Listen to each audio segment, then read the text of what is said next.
G'day my YouTube friends, how's everyone going? I hope wherever you are, you're happy, you're safe, you're keeping well. Thank you very much to everyone who's watching along this Australia's History of Currency series I'm doing. Everyone seems to really be enjoying it and the comments have been great. People saying, you know, I remember these notes, or, you know, even people who aren't even from Australia are really enjoying this series. So I'm really excited to be continuing on with this. And today we'll continue on with the $50 banknotes, and I'll be showing you the 3 various designs Australia's produced for this denomination. So like the $20 note, the 50 series has just the 3 design evolutions, but let's get into it.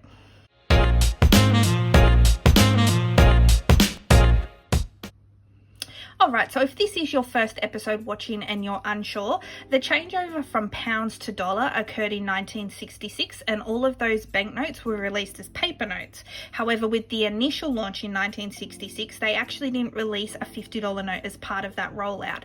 But later, due to inflation, the $50 note was introduced 7 years later in 1973. And here it is. This is a beaut. Check out the size of it. It is huge compared to like, look at my hand. It's bigger than my hand. It's huge. Wait until I compare it to the current $50 note. So yeah, this note was designed with a science theme in mind. So on the front is a portrait of the Australian pathologist Howard Walter Florey, and it's got scenes of a laboratory research in the background. You can kind of see all those elements. But yeah, I really do like how they've got the green here in the 50, and if you're an Aussie, you know, green doesn't mean 50. But you'll see the evolution in this episode. And then yeah, on the back is a portrait of Sir Ian Clunes-Ross, who was a veterinary science and first chairman of the CSIRO. And along with scenes of an Australian environment, you can see there the bushlands, the flowers, the flora, sorry. Yeah, it's just a beautiful note. It's a gorgeous note. I do really like the detail in this, even compared to, like, say, the $20 note. If you remember from last episode, it had like just simple box kites on the back, whereas this, you can see with 7 years later, maybe the technology's gotten better, but yeah, definitely much more detail in this $50 note compared to the $20 note. Yeah, that's for sure. But yeah, beautiful note. Alright, and then in 1995, the Australian Mint launched the new $50 polymer banknote design to sit with the already circulating 5, 10 and 20 polymer notes. This new polymer note came with a completely new design and featured new people on the notes, as you can see. The front featured a portrait of a Narrindjeri man named David Unipon, and he was an inventor and author of the first work published in Australia by an Aboriginal Australian. You can also see drawings from one of his inventions and an extract from the original manuscript of his legendary tales of the Australian Aborigines, just here. It's a gorgeous note. And let me just quickly, before I show you the back, look at the size difference. Are you kidding me? It's so much smaller.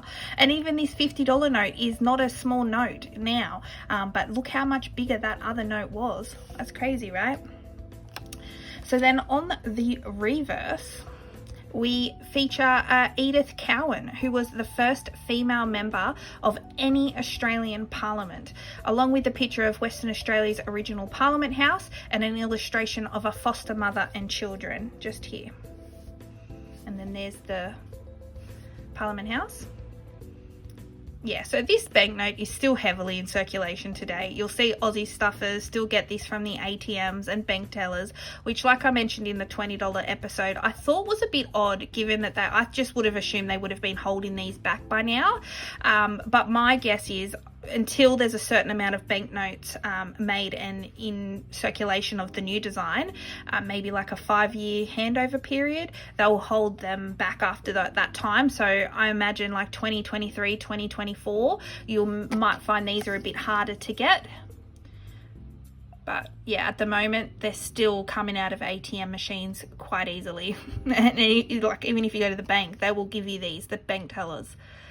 But yeah, it's just such a cool design and just a lovely portrait of this man here. All right, and so lastly, in 2018, the Mint launched the new $50 note, which is part of the next generation banknote series and which is the current series that we have in our circulation.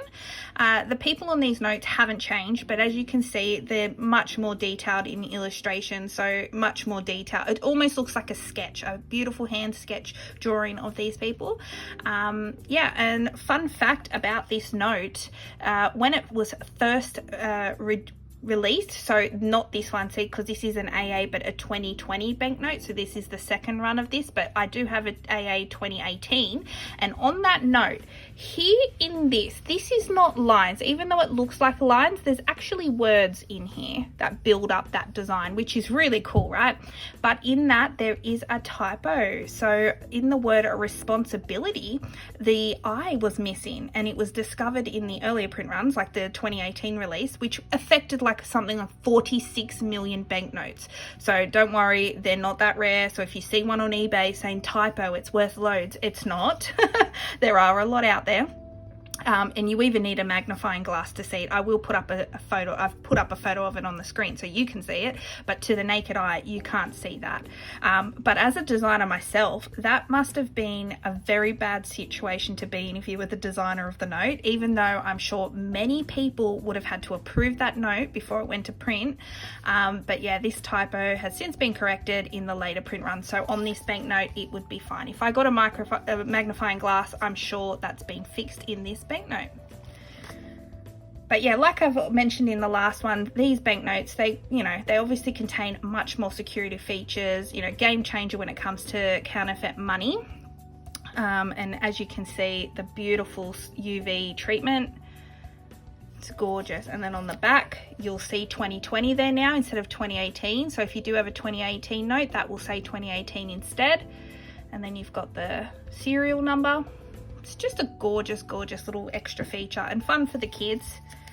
But yeah, like I said, those security features that I haven't really actually touched base on, other than, there is a braille feature. That's not necessarily it's security if you are visually impaired, because, there's less chance of being, mistaken for different currency. But they're in that lighting, you can actually see the 4 lumps now, since this is a $50 note. So in the 5, there's 1, 10, 2, 20, there's 3, and 5 for 50. And it's just like a great little feature. It's not just a bit of plastic in there. There is that holographic, as you can see there. It's a hard one to definitely replicate, that's for sure. But yeah, it's a beautiful note. I really enjoy it. And so that's the same size as the previous 50, but as I mentioned, it's a lot smaller than the big $50 note, the paper money.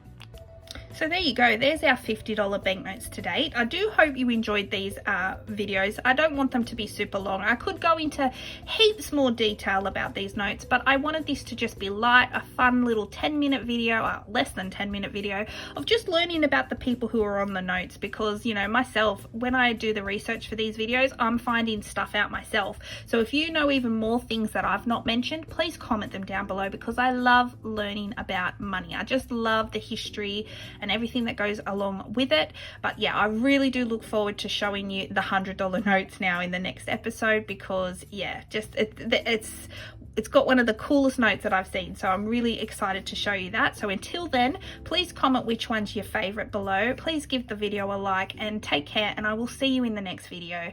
Bye.